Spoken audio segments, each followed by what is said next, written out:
ఢిల్లీలోని కాన్స్టిట్యూషన్ క్లబ్లో విపక్ష ఇండియా కూటమి కీలక సమావేశం జరుగుతోంది. సరిగ్గా 2 ఏళ్ల తర్వాత ఇండియా కూటమి అగ్రనేతలు మళ్లీ ఒకే వేదికపైకి వచ్చారు. తమిళనాడు, బెంగాల్ అసెంబ్లీ ఎన్నికల్లో డీఎంకే, టీఎంసీ వంటి ప్రాంతీయ పార్టీలు ఓటమి చవిచూసిన నేపథ్యంలో ఈ భేటీ ప్రాధాన్యం సంతరించుకుంది.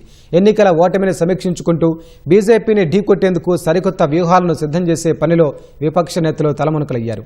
వచ్చే ఏడాది పలు రాష్ట్రాల్లో జరిగే ఎన్నికల సహా 2029 సార్వత్రిక ఎన్నికల నాటికి ఐక్య ఫ్రంట్గా ఏర్పడమే లక్ష్యంగా చర్చలు సాగుతున్నాయి.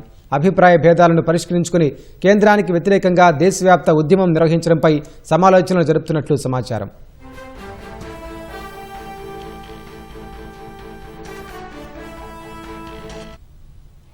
ఈ భేటీకి కాంగ్రెస్ అగ్రనేతలు మల్లికార్జున ఖర్గే, రాహుల్, సోనియా గాంధీ, టీఎంసీ చీఫ్ మమతా బెనర్జీతో పాటు తేజస్వి యాదవ్, అఖిలేష్ యాదవ్, సుప్రియా సూలే, ఒమర్ అబ్దుల్లా, మెహబూబా మఫ్తీ సహా 23 పార్టీల ప్రతిపక్ష నేతలు హాజరయ్యారు. ఈ భేటీకి ముందే కూటమిలో కీలక మార్పులు చోటు చేసుకున్నాయి.